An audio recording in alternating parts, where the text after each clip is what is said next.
ہے اور یہ صرف در مصطفیٰ سے ملے گی۔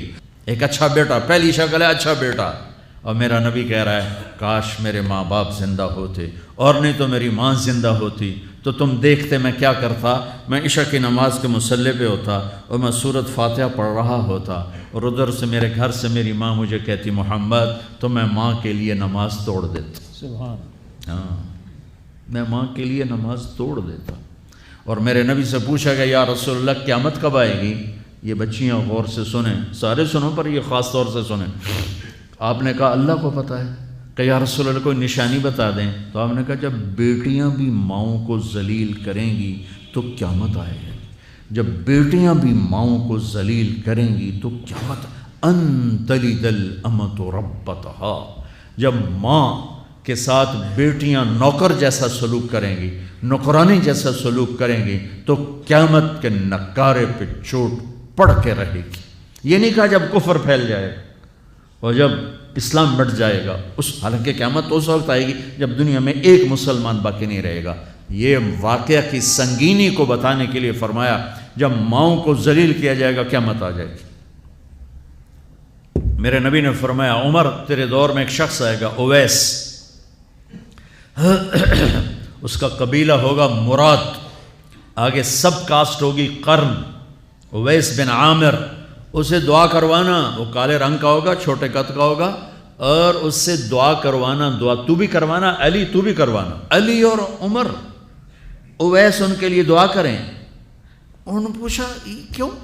کہ اس نے ماں کی خدمت کر کے اللہ کو اتنا راضی کر دیا ہے، جب وہ ہاتھ اٹھاتا اللہ خالی نہیں لوٹاتا۔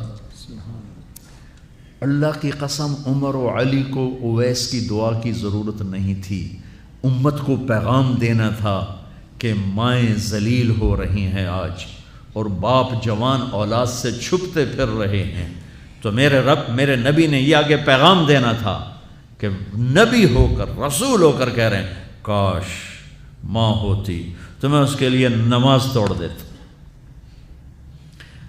آپ کو 8 عورتوں نے دودھ پلایا والدہ سمیت، ان میں ایک ایمن بھی ہیں، آپ کے والد کی باندی۔ تو گھر میں تشریف فرما تھے، ایمن بیٹھی تھی حضرت عائشہ، تو ایمن کہنے لگی یا رسول اللہ پانی تو پلا دیں۔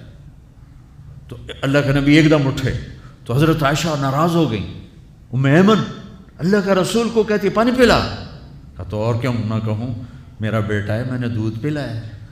تو حضرت میرے نبی نے کہا ہاں ہاں عائشہ یہ میری ماں ہے، اس کا میں نے دودھ پیا ہے۔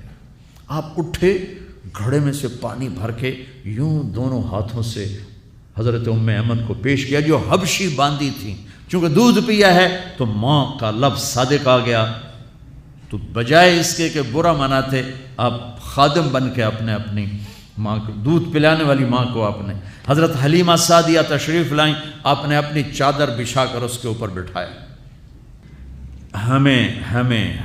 ہمیں پیغام دینا تھا، آنے والے زمانوں میں یہ ہونا تھا۔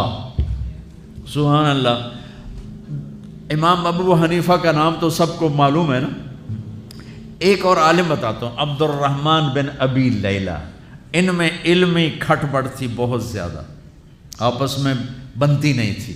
تو ابو حنیفہ جیسی ہستی جن کے کروڑوں فالوور آج ہیں، ان کی ماں کہتی نعمان یہ مسئلہ ہے جا کے عبد الرحمن سے پوچھ کے آ۔ زندگی میں ایک دفعہ نہیں کہا ماں جی میں اس کو بڑا عالم ہے میرے کو پوچھ لو، کہا اچھا ماں جی، اپنی چادر اٹھاتے اور پہنچ جاتے دروازے پہ دستک دے کے بھائی مجھے میری اماں نے بھیجا ہے، آپ اس پہ فتویٰ، حالانکہ ان کی اپنی رائے اس کے خلاف ہوتی تھی، لیکن ماں کے احترام میں جا کر ان سے مسئلہ پوچھتے جن سے روزانہ مناظرہ ہوتا تھا، روزانہ کھٹ پٹ ہوتی تھی علمی، ماں نے کہہ دیا جا کر ان سے پوچھ کے آتے تھے، اپنی اتنی بڑی علمی قدر و منزلت کو ایک طرف رکھ دیتے تھے، نہیں میری ماں نے مجھے کہا ہے۔ تو آپ سب نوجوان ہو،